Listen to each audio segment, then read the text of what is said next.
अस्सलाम वालेकुम, welcome to my channel. कैसे हैं आप लोग? अच्छा जी, लीनियर अलजेब्रा के लिए हम दो असाइनमेंट के क्वेश्चन सॉल्व करने जा रहे हैं। इस असाइनमेंट में आपको दो क्वेश्चंस दिए हैं। एक आपको उन्होंने कहा है कि आपने आइजन वैल्यूज़ फाइंड करनी है और आइजन वेक्टर्स फाइंड करने हैं। ठीक है, उसके लिए आपको उन्होंने मैट्रिक्स दे दिया है। इसी तरह से सेकंड क्वेश्चन में एक मैट्रिक्स दिया है और उसमें वो कहते हैं कि इसको डायगोनलाइज करना है आपने। दोनों का मेथड मिलता जुलता है, सेकंड में थोड़ा सा एक्स्ट्रा काम होगा। तो थोड़ी सी ना लेंथी असाइनमेंट है, तो टाइप में नहीं कर सकी क्योंकि मैंने इसको हाथ से लिखा है, तो भी ये तकरीबन 10 पेजेस तक चली गई है। तो टाइप करने का मुझे टाइम नहीं मिला। तो आप में से अगर कोई स्टूडेंट जो पहले अपनी असाइनमेंट सॉल्व कर ले तो ग्रुप्स में शेयर कर दीजिएगा, ताकि इफ़ यू आर कंफर्टेबल तो आप ग्रुप्स में शेयर कर दीजिएगा ताकि जो बाकी स्टूडेंट्स हैं उनकी भी हेल्प हो जाए। ठीक है, तो फर्स्ट क्वेश्चन हम देखते हैं। आइजन वैल्यूज़ फाइंड करनी है। आइजन भी पढ़ते हैं कुछ लोग, उसको आइगन भी पढ़ते हैं, ठीक है, जो आपको सूटेबल लगे। तो हमने पहले इस मैट्रिक्स की आइगन वैल्यूज़ फाइंड करनी है, देन उसके आइगन वेक्टर्स फाइंड करने हैं। तो आइजन वैल्यूज़ फाइंड करने के लिए हमें सबसे पहले ना एक करेक्टरिस्टिक इक्वेशन का पता होना चाहिए। और करेक्टरिस्टिक इक्वेशन हम कैसे फाइंड करते हैं, वो ये होता है फॉर्मूला कि a minus lambda I equal to zero करते हैं इसका डिटर्मिनेंट लेके। ठीक है, वहाँ से जो हमारे पास लेमडा की वैल्यूज़ आती हैं those are are eigenvalues. तो अब सबसे पहले तो हम देखें कि a क्या है। ए ये वाला मैट्रिक्स है जो आपको गिवन है। उसके बाद लेमडा जो है वो एक स्केलर नंबर है, लेमडा वैसे ही आ जाएगा। और जो आई है ये आइडेंटिटी मैट्रिक्स है। और आइडेंटिटी मैट्रिक्स कौन से ऑर्डर का यहाँ पे यूज़ करना है, I2 I3 तो नहीं लिखा हुआ ना। तो जो ऑर्डर इसका होगा ना ए का, वही ऑर्डर आई का होगा। अगर ये 2x2 का मैट्रिक्स है तो आई भी 2x2 का होना चाहिए। अगर ये 3x3 का है तो आई भी 3x3 का होना चाहिए। ठीक है, और ध्यान से समझ लीजिएगा क्योंकि ये बड़े मेजर टॉपिक्स हैं, आइगन वैल्यूज़, आइगन वेक्टर्स, इसी तरह से जो वहाँ पे हैं हमारे पास डायगोनलाइजेशन का जो टॉपिक है। तो ये अगर आप यहाँ पे अच्छे से समझ लेंगे तो आपके फाइनल एग्ज़ाम्स के दो बड़े मेजर टॉपिक्स जो है वो आपके क्लियर हो चुके होंगे। ठीक है, तो वीडियो थोड़ी लंबी होने वाली है, लेकिन ज़रा तसल्ली से देख लें तो आपका ही फ़ायदा है। देखें जी, सबसे पहले हमने a minus lambda I find करना है, फिर हम उसका डिटर्मिनेंट लेंगे। ठीक है, तो a के लिए मैंने एक ये वाला मैट्रिक्स एज इट इज़ उठा के लिख दिया, minus lambda as it is. अंदर i की जगह पे ना मैंने आइडेंटिटी मैट्रिक्स लिखा। आइडेंटिटी मैट्रिक्स क्या होता है, जिसके डायगोनल एलिमेंट्स 1 होते हैं, बाकी सारे 0 होते हैं। ठीक है, 1 0 0 0 1 0 0 0 1। उसके बाद लेमडा को अंदर मल्टीप्लाई करवा दे, तो देखें लेमडा 1 से मल्टीप्लाई होगा, लेमडा 0 से मल्टीप्लाई होगा तो वो 0 हो जाएगा। इसी तरह से नीचे ये जो दो जीरे हैं उनसे मल्टीप्लाई होकर 0 हो जाएगा, और ये 1। यानी ये जो तीन डायगोनल एलिमेंट्स हैं उन तीनों की जगह पे लेमडा आ जाएगा 1 के साथ मल्टीप्लाई होकर, बाकी जो 0 हैं वो वैसे ही रहेंगे। अब इन दोनों को हमने करना है माइनस। तो हम क्या करेंगे कि फर्स्ट में से फर्स्ट माइनस करते हैं, सेकंड में से सेकंड, थर्ड में से थर्ड, यानी करस्पॉन्डिंग एलिमेंट्स को आपने माइनस करना है। 1 माइनस लेमडा, -1 माइनस 0 करेंगे तो -1 आ जाएगा, 4 माइनस 0 करेंगे तो 4 आ जाएगा, 3 माइनस 0 3, 2 माइनस लेमडा, फिर -1 माइनस 0 तो -1 आ गया, देन 2 1 में से 0 0 माइनस होगा वो एज इट इज़, और -1 माइनस लेमडा। ठीक है, तो अब आप आगे जो एग्ज़ाम में प्रैक्टिस होगी ना, ये तो मैंने बताया कि हम फाइंड कैसे करते हैं। एग्ज़ाम में जो है वो आपने क्या करना है, ये लिखना है, उसके बाद डायरेक्ट आप ये लिख देते हैं। कैसे पता चलता है कि इसके जो डायगोनल एलिमेंट्स हैं ना, उनमें से आपने क्या करना है, लेमडा माइनस कर देना है, ये डायगोनल एलिमेंट्स। तो अगर आप गौर करें तो वही चीज़ बन रही है ना, 1 minus lambda, 2 minus lambda, -1 minus lambda.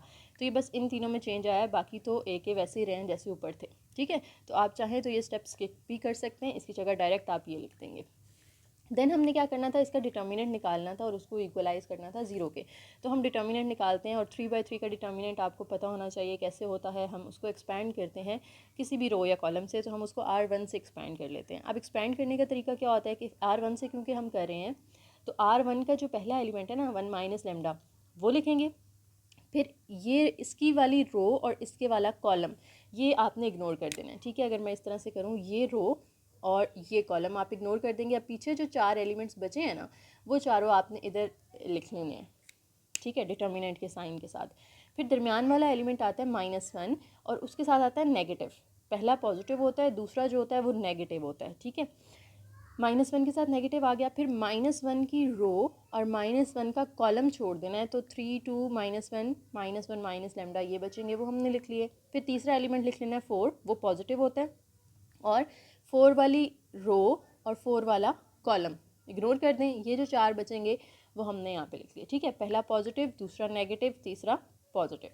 Then आपने क्या करना है, बाहर वाला 1 minus lambda as it is, और अंदर 2 का डिटर्मिनेंट तो बड़ी इजीली फाइंड कर सकते हैं ना, हम क्रॉस मल्टीप्लाई कर देते हैं। 2 माइनस लेमडा को -1 माइनस लेमडा से मल्टीप्लाई कर देंगे, दरमियान में हमेशा आता है माइनस, और फिर इन दोनों को मल्टीप्लाई करते हैं। -1 1 से होगा तो -1 आ जाएगा, फिर माइनस माइनस +1 हो जाएगा। 3 को इससे मल्टीप्लाई कर दें, 2 को इससे मल्टीप्लाई कर दें, फिर 4 एज इट इज़, 3 1 ज़ार 3 और -2 को आप 2 माइनस लेमडा के साथ मल्टीप्लाई कर दें। अब ब्रैकेट्स आपने ओपन कर देनी है, अंदर बिल्कुल सिंपल सी सिंप्लीफिकेशन है। इन दोनों ब्रैकेट्स को आपस में मल्टीप्लाई कर देना है। पहले 2 दोनों के साथ मल्टीप्लाई होगा, फिर माइनस लेमडा दोनों के साथ मल्टीप्लाई होगा, ये माइनस माइनस प्लस 1 हो जाएगा। यहाँ पे आप देखें तो 3 को अंदर पहले -1 के साथ, 3 को लेमडा के साथ मल्टीप्लाई करें, माइनस माइनस प्लस 2 हो जाएगा, और फिर यहाँ पे 2 2 ज़ा 4 और 2 लेमडा के साथ मल्टीप्लाई होगा।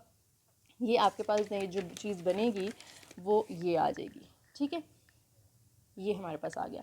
अब हमने बाहर जो नंबर्स थे उनको अंदर मल्टीप्लाई कर देना है। 1 माइनस लेमडा को इससे मल्टीप्लाई कर दिया, पहले 1 सबके साथ होगा, फिर लेमडा सबके साथ होगा, देन ये 1 अंदर मल्टीप्लाई होगा तो उस पर कोई फ़र्क नहीं पड़ेगा, और 4 अंदर मल्टीप्लाई होगा तो हमारे पास ये -4 + 8 लेमडा आ जाएगा। अब आपने क्या करना है, लेमडा क्यूब वाली हमारे पास एक वैल्यू आ रही है, वो हमने सबसे पहले लिख ली, फिर लेमडा स्क्वायर वाली हमारे पास कितनी आ रही है, 1 2, दोनों को ऐड करते हैं तो 2 लेमडा स्क्वायर आ जाता है। लेमडा वाली हमारे पास कौन सी आ रही है, माइनस लेमडा प्लस लेमडा, ये तो यहाँ पे हो जाएगा कैंसिल, ठीक है। उसके बाद ये -3 लेमडा + 8 लेमडा है, तो इनको सॉल्व करें तो +5 लेमडा आ जाता है। उसके बाद कांस्टेंट है -1 ये -2 हो जाएगा, -2 -4 करेंगे तो -6। अब आपको याद हो कि हमने करेक्टरिस्टिक इक्वेशन में देखा था कि ये जो हमारे पास डिटर्मिनेंट आता है उसको आप इक्वल करते हैं 0 के, तो मैंने इसको इक्वल टू 0 रख दिया। अब इन सब में से हम माइनस कॉमन ले लेते हैं ताकि पहली वैल्यू हमारी पॉजिटिव हो जाए। माइनस आप कॉमन लेंगे तो माइनस उधर जाके 0 के साथ ख़त्म हो जाएगा और इन सब के साइंस को चेंज करके जाएगा, ये पॉजिटिव हो जाएगा, फिर नेगेटिव और ये वाला पॉजिटिव। अब आपने इसको करना है फैक्टराइज। अच्छा, क्वाड्रेटिक इक्वेशन हो तो फिर तो आपको बड़ी इजीली पता चल जाता है ना कि हमने उसको फैक्टराइज करना है, तो मिड टर्म ब्रेकिंग हो सकती है, क्वाड्रेटिक फॉर्मूला लग सकता है। लेकिन जब पावर 3 वाली इक्वेशन आ जाती है तो आपने उसको कैसे फैक्टराइज करना होता है। अच्छा, जो असाइनमेंट फाइल सोल्यूशन फाइल होगी ना, उसके अंदर आप इसके बाद डायरेक्ट ये स्टेप लिख सकते हैं, लेकिन ये पेपर में तो नहीं ना याद रहेगा आपको कि कैसे होता है, तो मैं आपको यहाँ पे बताती हूँ कि आपने फाइंड कैसे करने हैं तीनों फैक्टर्स। अच्छा, जब भी पावर 3 आती है ना, तो हम क्या करते हैं कि हम पहले दो वैल्यूज़ को टेस्ट करते हैं, 1 और -1। इन दोनों में से किसी एक को पहले पुट करके देखें कि इसके इक्वल यानी 0 के इक्वल आंसर आता है, तो हम एक फैक्टर वो ले लेते हैं, ठीक है। जैसे 1 यहाँ पे पुट करें तो 1 का क्यूब 1 होगा, फिर ये -2 आ जाएगा, यानी 1 - 2, फिर ये -5 + 6, जहाँ जहाँ लेमडा आ रहा है वहाँ वहाँ हमने 1 पुट किया, तो देखें ये आ जाएगा 1 + 6 7 -7, तो हमारे पास 0 आंसर आ रहा है, यानी इधर भी 0 है तो इधर भी 0 आ गया, यानी एक फैक्टर इसका हम क्या ले लेंगे, 1। सपोज़ अगर हमारे पास 1 से आंसर 0 नहीं आता तो हम फिर -1 ट्राई करते हैं, -1 को पुट करके देखते हैं उससे 0 आता है कि नहीं आता, उससे भी नहीं आता तो फिर आप 2 पुट करके देखते हैं और -2 पुट करके देखते हैं, उससे भी नहीं आता तो आप 3 और -3 करके देखते हैं, ठीक है। ये तरीका होता है, यूजुअली आपको इधर ही इन दोनों में ही मिल जाता होता है। तो हमें 1 पुट करने से क्योंकि आंसर मिल गया है तो हम कहेंगे कि हम इसको अब सॉल्व करना है ना, तो मैं आपको ये अलग बताती हूँ कि आपने कैसे करना है। देखें, आप कहेंगे टेक x = 1, क्योंकि एक फैक्टर हमने निकाल लिया है। अब इसको सिंथेटिक डिवीजन से सॉल्व करेंगे। हमने ये 10th क्लास में पढ़ी हुई है और आई थिंक ये फर्स्ट ईयर में भी है सिंथेटिक डिवीजन। क्या करते हैं हम कि ये जो है ना, इनके कोएफिशिएंट्स लिखते हैं। जैसे लेमडा पार्ट 3 है ना, इसका कोएफिशिएंट कुछ नहीं है तो 1 होगा, लेमडा स्क्वायर का -2 है, इसका -5 है और कांस्टेंट 6 है, तो ये आपने लिख लेना है। यहाँ पे हम लिख लेते हैं 1, फिर हमारे पास -2 -5 और 6, ठीक है, ये मैंने लिख लिया। और x की वैल्यू मैंने क्या ली थी, 1, तो ये पहला नंबर जो होता है ना 1, वो एज इट इज़ आपने उतार लेना होता है। फिर 1 1 ज़र हमारे पास 1 आता है, -2 + 1 करें तो -1 आ जाता है, -1 को इस 1 से मल्टीप्लाई कर दें तो -1 आएगा, इनको सॉल्व करेंगे तो -6, फिर -6 को +1 से मल्टीप्लाई कर दें तो ये -6 आता है, और इन दोनों को अगर आप देखें तो वो 0 बन जाता है, ठीक है। अब ये हमने लेमडा क्यूब से लिखी थी ना, ये देखें हमारे पास लेमडा क्यूब था। जब इसको आप सिंथेटिक डिवीजन से सिंप्लीफाई करते हैं तो आप लेमडा क्यूब की बजाय उसको 1 डिग्री कम यानी लेमडा स्क्वायर से शुरू करते हैं, यानी ये लेमडा स्क्वायर का कोएफिशिएंट बनेगा, -1 जो है ये लेमडा का कोएफिशिएंट बनेगा और ये कांस्टेंट होगा, और इक्वल के रिमाइंडर हमारा क्या आया है, 0 आया। अब इसको आपने फैक्टराइज कर लेना है, तो इसकी मिड टर्म ब्रेकिंग कर लेनी है, बड़ी इजीली आपको ये हो जाएगी मिड टर्म ब्रेकिंग। इसको मैं एक्सप्लेन नहीं करी क्योंकि मोस्टली आप लोगों को आती ही होगी, ठीक है। इस तरह से ये मिड टर्म ब्रेकिंग हमने कर ली। एक फैक्टर हमारे पास लेमडा -3 आएगा, उसको अलग से 0 कर लेना है। एक फैक्टर लेमडा +2 आएगा, उसको अलग से 0 कर लेना है। यहाँ से लेमडा निकलेगा 3 और यहाँ से निकलेगा 2, ठीक है। तो एक फैक्टर हमने ऊपर लिया था x माइनस, इसको अगर हम 1 को इधर ले आए ना तो ये x -1 बनेगा ना, ठीक है। x कह दिया मैंने, इसको ये लेमडा कहना था आपने, लेमडा -1, लेमडा -3 और लेमडा +2, ये हमारे पास 3 जो हैं वो आ जाते हैं फैक्टर्स, और तीनों को हमने अलग अलग इक्वल टू 0 करके तो एक लेमडा की वैल्यू 1 निकाल ली, एक -2 निकाल ली और एक 3 निकाल ली, ठीक है। अब हमने क्या करना है, ये हमारे पास आ गई हैं eigenvalues, these are eigenvalues. तो हमने एक पार्ट तो सॉल्व कर लिया, यानी 5 नंबर हमें मिल जाएंगे यहाँ तक। अब क्योंकि क्वेश्चन 10 नंबर का है और इसके बाद वो कह रहे हैं कि आपने आइगन वेक्टर्स भी फाइंड करने हैं, तो आइगन वेक्टर्स फाइंड करने का तरीका क्या होता है, आपने सबसे पहले जो पहली आइगन वैल्यू है ना वो लेनी है। हमारे पास यहाँ पे पहली आइगन वैल्यू क्या आ रही है, 1 आ रही है। अब ए जो हमने ए माइनस लेमडा आई लिखा था वो क्या है, आपके सामने मैं एक दफ़ा यहाँ पे दोबारा लिख लेती हूँ। ये वाली चीज़ जो हमारी बनी थी ना, ये लेमडा वाली, वो लिख लेनी है आपने सामने। 1 minus lambda -1 4 3 2 minus lambda -1 then 2 1 -1 minus lambda. ठीक है, ये हमने लिख लिया कि जो हमारा वो लेमडा वाला ए आया था ना वो। अब इसके अंदर आपने इसकी पहली आइगन वैल्यू उठा लेनी है, लेमडा इज़ इक्वल टू 1। ये लेमडा इज़ इक्वल टू 1 लिखा हमने। अब लेमडा इज़ इक्वल टू 1 है तो ये जहाँ जहाँ लेमडा आ रहा है ना वहाँ वहाँ आपने 1 पुट कर देना है। यहाँ पे 1 पुट करेंगे तो 1 माइनस 1 क्या बन जाएगा, 0। ठीक है, ये देखें 1 माइनस 1 वो 0 बन जाएगा। फिर आपने -1 और 4 और ये 3 ये तो एज इट इज़ आ जाएंगे ना, -1 4 और 3। फिर इधर 2 माइनस इस लेमडा की जगह भी 1 आ जाएगा तो 2 माइनस 1। फिर अगली ये तीनों ऐसे ही आ जाएंगी, इस लेमडा की जगह भी -1 आ जाएगा तो -1 और ये -1। ठीक है, तो ये इनको अब फर्दर आगे सॉल्व कर लें तो 1 माइनस 1 0 होता है, 2 माइनस 1 1 होता है, -1 करें तो -2 आ जाता है। अब यहाँ पे ना आगे इसको सॉल्व करने के 2-3 तरीके हैं। नल स्पेस से आप इसको सॉल्व कर सकते हैं, या आप इसको एचलॉन और रिड्यूस एचलॉन फॉर्म में कन्वर्ट करके सॉल्व कर सकते हैं जो हमने गॉसियन एलिमिनेशन मेथड पढ़ा हुआ है, या फिर आप इस तरीके से कर सकते हैं जो मैंने किया है। तीनों में से सबसे ईजी वाला यही है जो मैंने यहाँ पे लिखा, आप लोगों के लिए शॉर्ट भी है। ईजी तो खैर गॉसियन एलिमिनेशन भी है, लेकिन वो थोड़ा सा ना लंबा हो जाता है, लिखने में भी टाइम लगेगा आपको, स्टेप्स ज़्यादा होते हैं और सोचना भी ज़्यादा पड़ता है।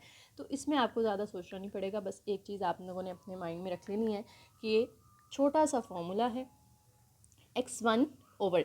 अब असल में ये क्या होता है, इसके पीछे क्या है कि देखें, आप जो आइगन वेक्टर्स निकालते हैं ना, तो ये जो इसका ये होता है इसके साथ मल्टीप्लाई होता है x और इज़ इक्वल टू 0 रखते हैं। अब ये x क्या होता है, इसकी तो वैल्यू है ना हमारे पास, इसकी ये जो हमने अभी निकाली है वो आ जाती है। x यहाँ पे क्या होता है, वो वेरिएबल्स होते हैं जो हमने फाइंड करने हैं आइगन वेक्टर्स के अंदर, तो उनको x1 x2 x3 कहते हैं, यानी ये तीन हमने फाइंड करने हैं। तो वो x1 x2 x3 हम लिख लेते हैं। पहला हमेशा पॉजिटिव, दूसरे के साथ नेगेटिव लगा देना आपने -x2, तीसरा पॉजिटिव, दरमियान में इनके इक्वल का साइन आता है। अब इनको डिवाइड करना है, किस चीज़ से डिवाइड करना है, देखें x1 के लिए ना आप पहली रो और पहला कॉलम छोड़ देते हैं, तो बाकी जो बचते हैं उनका डिटर्मिनेंट निकाल लेते हैं। देखें इसकी पहली रो और ये पहला कॉलम छोड़ दें, ठीक है, पीछे जो बचते हैं इनका डिटर्मिनेंट निकालें। 1 को -2 से मल्टीप्लाई करेंगे तो -2 आएगा, फिर दरमियान में हम माइनस लगाते हैं, -1 को 1 से करेंगे तो -1, तो वो +1 हो जाएगा, -2 + 1 करेंगे तो ये हमने यहाँ पे लिख दिया। ठीक है, फिर x2 की जब बारी आती है तो ये वाला एलिमेंट कंसिडर करते हैं हम, इसकी रो और ये दरमियान वाला कॉलम छोड़ देना है, तो बाकी जो बचते हैं देखें 3 2s are -6 और ये -2 होगा लेकिन वो +2 हो जाएगा दरमियान के माइनस की वजह से। ठीक है, फिर x3 के लिए हमने ये फर्स्ट रो और थर्ड कॉलम छोड़ देना होता है। फिर देखें 3 1s are 3 -2 1s are 2, तो ये 3 -2। ठीक है, होप सो ये क्लियर हो गया होगा आपको। अब देखें x1 के नीचे इनको करेंगे तो ये -1 आ जाएगा, -x2 के नीचे -4 आ जाएगा, फिर आप देखें तो x3 के नीचे यहाँ पे 1 आ जाता है। ठीक है, अब यहाँ पे देखें ये माइनस माइनस हो जाएगा कैंसिल, तो ये इस तरह की चीज़ आ जाएगी आपके पास, x1 over -1, x2 over 4, x3 over 1। अब हमने क्या करना होता है, इन तीनों को ना एक नंबर की इक्वल पुट करना है। आप वो नंबर k ले लें, l ले लें, m ले लें, a b c, ठीक है, p q r s t, कोई भी अल्फ़ाबेट यहाँ पे आप ले सकते हैं। ठीक है, ओके, तो इन सबको मैंने k के इक्वल रखा, तो यहाँ से जो पहला है x1 ओवर -1 वो अलग से k कर लिया मैंने, दूसरा जो है x2 ओवर 4 उसको अलग से k कर लिया, और तीसरा x3 ओवर 1 को अलग से k कर लिया। अब यहाँ से आपने x1 x2 x3 की वैल्यूज़ निकाल लेनी है। x1 निकालेंगे तो -1 उधर जाके मल्टीप्लाई हो जाएगा, x2 निकालेंगे तो 4 उधर जाके मल्टीप्लाई हो जाएगा, x3 निकालेंगे तो 1 उधर जाके मल्टीप्लाई हो जाएगा। ठीक है, अब आइगन वेक्टर्स जो हैं लैम्डा इज इक्वल टू 1 के लिए वो किस तरह के निकलेंगे, आइगन वेक्टर्स हम इस तरह लिखते हैं ना, ऊपर x1 फिर x2 फिर x3। तो x1 हमारा है -k, x2 आया है 4k और x3 हमारे पास आया है k। अब इन तीनों में से हमें क्या कॉमन नज़र आ रहा है, k कॉमन नज़र आ रहा है, तो k आप कॉमन ले लें, अंदर बचेगा -1 4 1, तो ये हमारे पास आ गया जी पहला आइगन वेक्टर। अब हम दूसरी जो आइगन वैल्यूज़ थी -2 और 3 उनके लिए भी निकालना है, तो सेम प्रोसीजर जैसे हमने 1 के लिए किया है वही हमने -2 के लिए करना है, कि ये जो आपके पास सामने वेक्टर था ना लेमडा वाला, इसमें अब जहाँ जहाँ लेमडा आ रहा है वहाँ वहाँ लेमडा की वैल्यू -2 पुट कर देनी है आपने, तो ये माइनस और -2 तो वो +2 हो जाएगा, 1 + 2 3 आ जाएगा। फिर ये अगली वैसे ही ये 2 माइनस और इस लेमडा की जगह -2, तो वो माइनस माइनस प्लस 2 होगा तो 2 + 2 4 आ जाएगा। इसी तरह से इस लेमडा की जगह भी -2 पुट करेंगे तो माइनस माइनस +2 -1 करेंगे तो 1 आ जाएगा। ठीक है, अब सेम प्रोसीजर वही वाला x1 के नीचे आपने क्या करना है, फर्स्ट रो फर्स्ट कॉलम छोड़ के इनका डिटर्मिनेंट यानी 4 × 1 = 4 माइनस ये -1 है तो वो +1 हो जाएगा। इस तरह से -x2, ये याद रखना है, x1 पॉजिटिव होता है, x2 नेगेटिव होता है और x3 फिर पॉजिटिव होता है। फिर आपने इसी तरह से फर्स्ट रो और सेकंड कॉलम छोड़ देना है, 3 × 1 = 3 और ये -2 तो वो +2 हो जाएगा। सिमिलरली आपने x3 के लिए कर लेना है। अब ये नीचे 5 आता है, ये भी 5 आता है और ये -5 आता है, इन सबको हमने इक्वल रखना है k के। यहाँ पे आप क्या करेंगे, देखें तीनों सेम टेबल से डिवाइड हो रहे हैं ना, तो हम क्या करते हैं इन सबको तीनों को मल्टीप्लाई कर देते हैं 5 से, तो इधर 5 5 कैंसिल होकर क्या रह जाएगा 1। यहाँ पे 5 5 कैंसिल होगा तो यहाँ पे भी 1 रह जाएगा, यहाँ पे 5 5 कैंसिल होगा तो -1 बचेगा। और इन तीनों को हमने अलग अलग के इक्वल कर लिया, तो x1 की वैल्यू हमारे पास निकलेगी k, x2 की निकलेगी -k और x3 की भी निकलेगी -k। तो ये हमने लिख लिया। ठीक है, x1 x2 x3।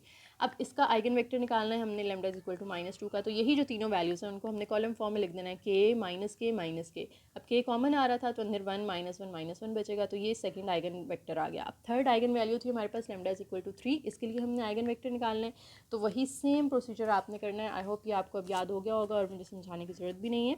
लैम्डा की वैल्यूज़ पुट करनी है आपने 3, तो जो आंसर आएंगे वो यहाँ लिख लेंगे। फिर आपने x1 x2 x3 के नीचे इसी तरह से आपने वैल्यूज़ लेनी है डिटर्मिनेंट्स की, और फिर जो नीचे 5 10 और 5 था, तीनों क्योंकि सेम टेबल पे जा रहे हैं ना 5, तो हम सबको 5 के साथ मल्टीप्लाई करेंगे, तो यहाँ पे 5 5 कैंसिल हो जाएगा, यहाँ नीचे 2 बचेगा, यहाँ पे 1 बचेगा।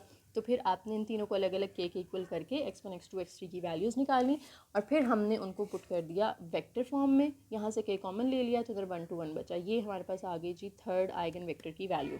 समझ आ गई? थोड़ा सा लंबा है लेकिन सेम चीज़ है जो बार बार आपने रिपीट करनी है 3 दफ़ा, तो मेरे ख्याल में हो जाएगी इजीली। नेक्स्ट चलते हैं हम क्वेश्चन नंबर 2 पे। वीडियो पसंद आ रही है तो लाइक कर दें जल्दी से। क्वेश्चन नंबर 2 के अंदर क्या है कि आपने डायगनलाइज करना है इस मैट्रिक्स को। अब इसका भी तरीका यही होता है, डायगनलाइज करने के लिए ना सबसे पहला काम वही, आपने आइगन वैल्यूज़ निकालनी है, दूसरा काम कि आपने आइगन वेक्टर्स निकालने हैं, वो हमने सीख लिया ना पीछे। लेकिन यहाँ पे थोड़ा सा ना आगे एक मसला आता है कि हम x1 x2 x3 वाला फार्मूला यूज़ नहीं कर सकते। क्यों नहीं यूज़ कर सकते वो भी मैं आपको बताती हूँ, और अगर उसकी वो नहीं यूज़ कर सकते तो फिर कौन सा यूज़ करेंगे। ठीक है, तो ये हम देखते हैं इसके अंदर। तो सबसे पहले तो वही चीज़ कि हमने a - लैम्डा i फाइंड करना है, और मैंने आपको बताया था कि आपको वो स्टेप्स करने की ज़रूरत नहीं है, सिर्फ डायगनल एलिमेंट्स में से आप लैम्डा माइनस करते हैं तो वही आपके पास इसकी वैल्यू आ जाती है। तो 2 - लैम्डा 2 - लैम्डा 1 - लैम्डा। अब इसका आपने लेना है डिटर्मिनेंट, तो R1 से हम इसको एक्सपैंड करते हैं, 2 - लैम्डा बाहर आएगा, फिर ये रो और ये कॉलम छोड़ दें तो ये दोनों आपस में मल्टीप्लाई होंगे, 1 0 आपस में मल्टीप्लाई होंगे तो 0 हो जाएंगे।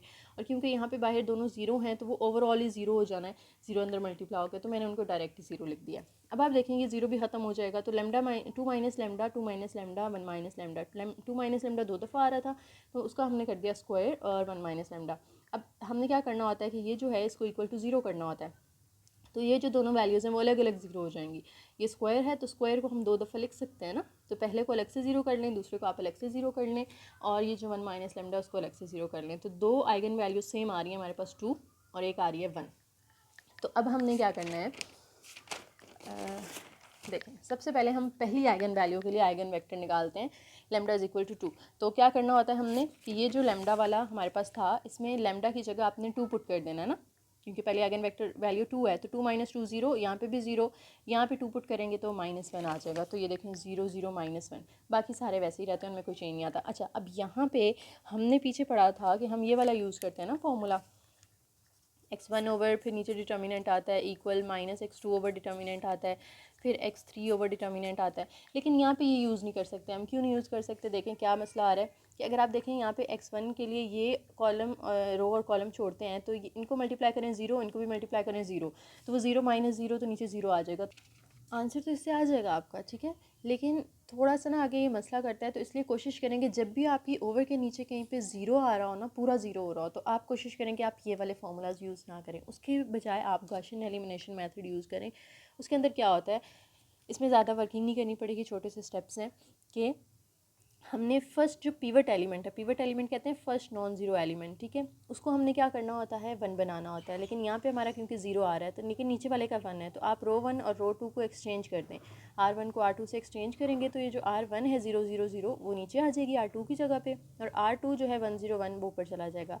अब हमने पिवट एलिमेंट के नीचे जो है ना वो ज़ीरो बनाने होते हैं, ये तो ऑलरेडी ज़ीरो है, इसको ज़ीरो बनाने के लिए हम क्या करेंगे, R1 और R3 को ऐड कर देंगे। 1 - 1 ये ज़ीरो हो जाएगा, 0 + 0 करेंगे तो वो भी ज़ीरो, ये भी 1 - 1 करेंगे तो ज़ीरो आ जाएगा। ठीक है, तो ये हमारा देखें कन्वर्ट हो चुका है उसके अंदर रिड्यूस एचलॉन फॉर्म के अंदर, या गाउसियन एलिमिनेशन मेथड के अकॉर्डिंग हमने इसको कन्वर्ट कर लिया कि पिवट के नीचे ज़ीरो है, आगे सेकंड में कोई पिवट है ही नहीं, थर्ड में भी कोई पिवट नहीं है। ठीक है, तो यहीं पे हमने इसको स्टॉप कर देना है। अब लिखने का तरीका क्या होता है, फर्स्ट जो होता है ना पहला, वो x1 का कोएफिशिएंट होता है, दूसरा x2 का होता है, तीसरा x3 का होता है। तो फर्स्ट हमारा x1 का है तो 1 आ गया, x2 का 0 हो गया तो वो लिखने की ज़रूरत नहीं है, x3 का 1 है तो x3 आ जाएगा। और क्योंकि हमने पढ़ा था कि a - लैम्डा i जो है उसको हमने क्या करना होता है, इक्वल टू ज़ीरो रखना होता है ना, इसके साथ जो एक्स होता है। ठीक है, तो उसको इक्वल टू ज़ीरो है तो इसलिए हमने इनके इक्वल के साइड पे क्या लगा दिया, ज़ीरो लगा दिया। तो अब x1 + x3 = ज़ीरो। अब यहाँ से आप अगर x1 की वैल्यू निकालते हैं तो x3 वहाँ जाके हो जाएगा माइनस, तो ये -x3। ठीक है, यहाँ पे स्टॉप हो जाएं। अब आगे चले जाएं, इधर x2 भी नहीं है, x3 भी नहीं है और x1 भी नहीं है, यहाँ पे भी x1 x2 x3 सारे ज़ीरो हो गए हैं। तो जब सारे ज़ीरो हो जाते हैं तो वहाँ पे हमने कहा था ना कि वो फ्री एलिमेंट होता है, और उसको हम कोई भी एलिमेंट का नाम, कोई भी वैल्यू की इक्वल लेट कर सकते हैं। जैसे यहाँ पे x2 नहीं है और x3 भी नहीं है, तो x2 और x3 को हम कोई डिफरेंट नेम दे देते हैं, आप p q r s t कोई भी दे सकते हैं। तो मैंने k और l दे दिए, x2 को k रख लें और x3 को हम क्या रख लेते हैं, l का नाम दे देते हैं। तो अब x3 की वैल्यू है ना l, तो इस x3 की जगह आप l पुट कर दें तो x1 की हमारे पास आ गई -l। ठीक है, तो आइगन वेक्टर हमारे पास क्या बना, x1 की वैल्यू -l, फिर x2 की वैल्यू k और x3 की वैल्यू l। अब देखें यहाँ पे दो वेरिएबल्स नज़र आ रहे हैं आपको, l और k। ठीक है, तो हमने दो यहाँ पे मैट्रिक्स बना लेने हैं, दरमियान में प्लस, एक में साइड पे हम k वाले रख लेंगे, एक में साइड पे हम l वाले रख लेंगे। ठीक है, इधर पहले k लिया था ना आपने x2 का, तो पहले k वाला ही बनाएं, कोशिश करें आप लोग। तो फिर क्या होगा कि हमारे पास यहाँ पे इसमें क्योंकि k नहीं है तो वहाँ पे ज़ीरो आ जाएगा, इसमें k है तो वो k आ जाएगा, इसमें भी k नहीं है तो उसकी जगह ज़ीरो आ जाएगा। प्लस फिर l पे आ जाए, इधर l है -l, यहाँ पे l नहीं था तो हमने ज़ीरो लगा दिया, यहाँ पे फिर l है तो हमने l लगा देना है। अब इसमें से आप k कॉमन ले लें, k कॉमन लेंगे तो अंदर 0 1 0 बचेगा, यहाँ से l कॉमन लें तो -1 0 1 बचेगा। तो यहाँ पे हमारे पास आइगन वेक्टर्स जो हैं वो दो आ रहे हैं, एक 0 1 0 और ये दूसरा -1 0 1। और दूसरी भी हमारी जो वैल्यू थी आइगन वैल्यू, वो 2 थी ना, आइगन वैल्यूज़ 2 दो दफ़ा आ रही थी, तो हमने एक के लिए वर्किंग कर लिया, इसलिए दूसरे के लिए करने की ज़रूरत नहीं है। अब तीसरी आइगन वैल्यू पे चले जाएँ जो कि हमारी क्या है, लैम्डा = 1। अब लैम्डा = 1 के लिए आपने उसी मैट्रिक्स के अंदर जहाँ जहाँ लैम्डा आ रहा था वहाँ वहाँ क्या पुट कर दिया, 1 पुट कर दिया। ठीक है, जब 1 पुट करेंगे तो यहाँ पे 2 - 1 1 आ जाएगा, 2 - 1 1 आ जाएगा, 1 - 1 यहाँ पे 0 हो जाएगा। उसके बाद हम देखें कि पिवट एलिमेंट तो 1 है लेकिन उसके नीचे 0 नहीं है, तो इन दोनों को हमने 0 बनाना है। तो अगर आप R1 में से माइनस कर दें R2, ठीक है, सॉरी R2 में चेंजिंग लानी है ना, तो R2 पहले लिखते होते हैं, R2 में से R1 माइनस कर दें तो 1 - 1 0 हो जाएगा ना, तो 1 - 1 ये 0 हो गया, 1 - 0 1 आ जाएगा, 1 - 0 1 आ जाएगा, तो ये 0 बन गया। अब इसको भी 0 बनाना है, तो आप क्या करें, R1 में R3 ऐड करवा दें। तो R1 में R3 ऐड करवाएंगे, 1 + 1 1 - 1 0, फिर 0 + 0 0, 0 + 0 0। ठीक है, तो ये हमारे देखें पिवट के नीचे 0 बन गया। अब अगला पिवट हमारा 1 है, उसके नीचे ऑलरेडी 0 बना हुआ है, तो फिर ये हमारा इधर रिड्यूस एचलॉन में कन्वर्ट हो चुका है। अब जैसे देखें पहला x1 है, x2 और x3 नहीं है, तो x1 = 0 आ जाएगा, क्योंकि यहाँ पे भी वही कॉन्सेप्ट यूज़ होगा, a - लैम्डा i के साथ हम जो x है वो = 0 रखते हैं। ठीक है, तो इसलिए ये जो 0 है हमने यहाँ पे 0 लगा दिया। अब यहाँ पे x1 नहीं है लेकिन x2 और x3 हैं, तो x2 + x3 = 0। यहाँ पे कोई भी नहीं है तो x3 के लिए हमने क्या करना है, उसको फ्री एलिमेंट है तो हमने कोई भी नाम दे देना है, k का नाम दे दिया। ठीक है, आप कोई और दे दीजिएगा यहाँ पे। अब यहाँ से अगर x2 निकालते हैं तो x3 वहाँ जाके माइनस होगा, और x3 की वैल्यू k है हमारे पास, तो इसकी जगह हमने k पुट कर दी। अब आइगन वेक्टर जब आप लिखेंगे तो x1 की वैल्यू 0 आई है, x2 की -k आई है, और x3 की हमारे पास k आई है। इनमें से देखें तो k कॉमन ले लें, 0 - 1 1 बचेगा। अब यहाँ तक तो हमारा काम हो गया कि हमने आइगन वेक्टर्स फाइंड कर लिए जो हमने क्वेश्चन नंबर 1 के अंदर किए थे। अब डायगनलाइज कैसे करते हैं, डायगनलाइज करने के लिए ना हम एक और वेक्टर फाइंड एक और मैट्रिक्स फाइंड करते हैं जिसको हम p का नाम देते हैं, और उस p के अंदर क्या होता है, यहाँ पे जो हमारे आ रहे होते हैं ना आइगन वेक्टर्स, वो लिखते हैं हम। पहले दो आइगन वेक्टर्स कौन से आए थे हमारे, 0 1 0 -1 0 1। ठीक है, वो लिख लिया मैंने, 0 1 0 -1 0 1। और तीसरा आइगन वेक्टर ये आया था 0 - 1 1, तो 0 - 1 1 लिख लिया। बाहर वाले k l m n जो भी है वो आपने इग्नोर कर देना है, सिर्फ अंदर वाली वैल्यूज़ आएंगी। ये हमारे पास आ गया है p। और अब हमने जो चीज़ डायगनलाइज के लिए प्रूफ करनी होती है ना, p a × p इन्वर्स निकालते हैं तो हमारे पास वो डायगनलाइजेबल मैट्रिक्स आ जाता है। ठीक है।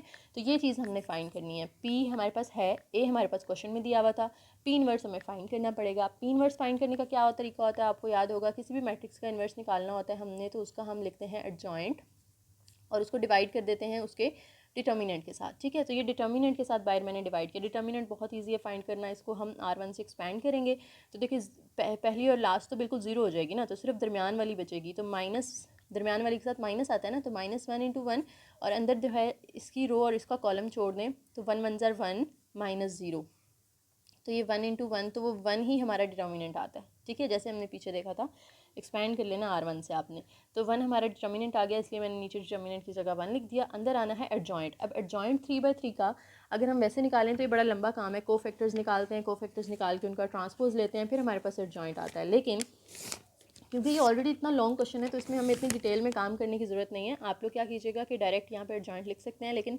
जाहिर है रटा तो नहीं इसको मार सकते ना, तो कॉन्सेप्ट समझा देती हूँ मैं आपको कि ये मैंने निकाला कैसे है। शॉर्टकट मेथड है बहुत।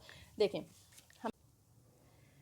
हमने पी लिख लिया। अब हमने क्या करना है, इसका जो दरमियान वाला कॉलम है ना, उसका दरमियान वाला एलिमेंट देखें क्या है, 0।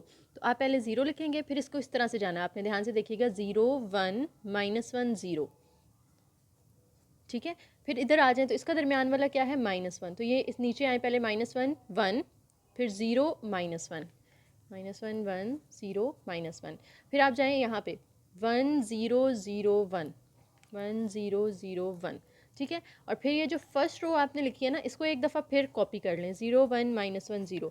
अच्छा, ये तरीका सिर्फ शॉर्टकट में बता रही हूँ कि जहाँ पे क्वेश्चन ऑलरेडी इतना लंबा है कि वहाँ आपने डायरेक्ट एडजॉइंट लिख देना है, तो आपने ये शॉर्ट ट्रिक यूज़ करनी है। ये रफ वर्क आपका होगा, आप रफ शीट पे करके डायरेक्ट अपना आंसर लिख सकते हैं। अगर आपको वैसे ही शॉर्ट क्वेश्चन आते हैं ना, एडजॉइंट फाइंड करें या इन्वर्स फाइंड करें, तो उसमें आप ये चीज़ यूज़ नहीं करेंगे। उसमें आप प्रॉपर कोफैक्टर्स निकालेंगे, उसके बाद उनका एडजॉइंट उसका ट्रांसपोज लेंगे, देन आपके पास एडजॉइंट आएगा। ठीक है, ये शॉर्टकट हमारे पास सिर्फ तब हम यूज़ कर सकते हैं अगर हमारे पास क्वेश्चन बहुत ज़्यादा लंबा है और उसमें हमें टाइम नहीं है इतना ज़्यादा लिखने का।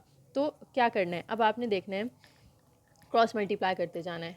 यूँ मल्टीप्लाई करें, दरमियान में माइनस लगाएं, फिर इनको मल्टीप्लाई करें, 0 1 ज़र 0, फिर यूँ आएगा ना 0, फिर माइनस लगा के -1 1 ज़र -1, तो वो माइनस माइनस +1 हो जाएगा, तो पहला हमारे पास एलिमेंट 1 आ गया। फिर आपने क्या करना है, 1 0 0 माइनस ये, ठीक है, 1 0 0 माइनस ये करेंगे तो फिर ये +1 हो जाएगा। उसके बाद आप देखें कि यहाँ पे -1 ज़र 1 और -0, 1 -0 करेंगे तो अगेन हमारे पास 1 आ जाएगा। ठीक है, उसके बाद आप देखें नीचे आ जाएं, इनको क्रॉस मल्टीप्लाई करें, -1 0 से होगा तो 0 0 -1 करेंगे तो -1 आ जाएगा। फिर आप देखें 0 और इनको मल्टीप्लाई करें तो 0, फिर आप इनको मल्टीप्लाई कर दें 0, ये मल्टीप्लाई होंगे तो भी क्या हो जाएगा, 0। देन आपके पास आ जाता है 1 1 ज़र 1 -0, तो 1 आ जाएगा। फिर 0 -0, ये भी 0 हो जाएगा। फिर 0 -1, तो ये -1 आ जाएगा। ये आपने निकाल लिया है एडजॉइंट ऑफ पी। ठीक है, एडजॉइंट को डिटर्मिनेंट से डिवाइड करें तो हमारे पास इन्वर्स आ जाता है। अब हमने लिखना है जनाब यहाँ पे पी इन्वर्स ए और पी, तो ये हमारे पास पी इन्वर्स की वैल्यू आ गई, फिर हमारे पास ए की वैल्यू आ गई और फिर पी की वैल्यू आ गई। ठीक है, इन तीनों को मल्टीप्लाई करना है। मल्टीप्लाई कैसे करना है, बहुत ईजी है। देखें, फर्स्ट रो को हमने पहले इन दोनों को कर लेते हैं, फिर अगले पे जाते हैं। फर्स्ट रो को हमने फर्स्ट कॉलम से करना होता है ना, 1 2 ज़र 2 +1 -1, तो ये आ जाएगा 2 +1 -1, ये कट होकर सिर्फ क्या रह जाएगा, 2 रह जाएगा। फिर फर्स्ट रो को सेकंड कॉलम से करना है, 1 0 0 1 2 ज़र 2 और 1 0 0, तो यहाँ पे 2 आ जाएगा। फिर क्या करना है, 1 0 0 1 1 ज़र 1 1 1 ज़र 1, तो 1 + 1 फिर क्या हो जाएगा, 2 हो जाएगा। फिर आपने अब फर्स्ट रो को सेकंड रो को फर्स्ट कॉलम से करना है, तो -1 2, फिर ये 0 और ये 0, तो ये -2 हो जाएगा। फिर -1 को 0 से, 0 को 2 से और 0 को 0 से, तीनों 0 होंगे तो ऐड होके भी 0 आ जाएंगे। फिर -1 को 0 से, 0 को 1 से, 0 को 0 से, तीनों 0 आएंगे तो ऐड होके 0 हो जाएंगे। फिर 1 को, फिर थर्ड रो को आपने करना है ना, थर्ड रो को फर्स्ट कॉलम से, फिर सेकंड से, फिर थर्ड से, तो 1 2 ज़र 2 + 0 -1, तो 2 -1 आएगा तो 1 आ जाएगा। ठीक है, मल्टीप्लिकेशन होप सो आपको आती होगी, तो ये आपने इन दोनों को मल्टीप्लाई कर लेना है, फिर ये वाला एज इट इज़। अब इन दोनों को मल्टीप्लाई करना है तो ये हमारे पास आएगा। अब आपके पास ये डी आ गया, और कैसे पता चला कि आपका आंसर ठीक है या नहीं, कि हमारे जो डायगनल एलिमेंट्स हैं ना, वो हमारी आइगन वैल्यूज़ होनी चाहिए। तो देखें इस क्वेश्चन के लिए हमारी आइगन वैल्यूज़ कौन सी आई थी, अगर आप देखें यहाँ पे, तो हमने जो आइगन वैल्यूज़ निकाली थी, दोज वर 2 2 1। ठीक है, तो हमने यहाँ पे देखा कि हमारे यहाँ पे डायगनल एलिमेंट्स भी 2 2 1 आ रहे हैं और बाकी सारे आपके ज़ीरो होने चाहिए। तो क्या बाकी सारे ज़ीरो हैं यहाँ पे, हाँ जी बिल्कुल हैं। तो ये हमारा उसका हमने उसको डायगनलाइज कर दिया है। ठीक है, ये आपका छोटा सा तो नहीं है, काफ़ी लंबी सी असाइनमेंट थी तो, लेकिन कॉन्सेप्ट्स वही हैं कि जो क्वेश्चन नंबर 1 के थे वही हमने क्वेश्चन नंबर 2 में भी अप्लाई किए हैं। तो 1 में भी आप जो है वो रिड्यूस एशेलॉन वाला मेथड यूज़ कर सकते हैं, लेकिन उसमें थोड़ा लंबा हो जाएगा, तो वो सिर्फ आप तब यूज़ करें अगर ओवर के नीचे 0 आ रहा हो तो, ठीक है। ओके, जो वीडियो पसंद आई है तो लाइक कर दें, शेयर कर दें और चैनल को ज़रूर सब्सक्राइब कीजिएगा। Thank you.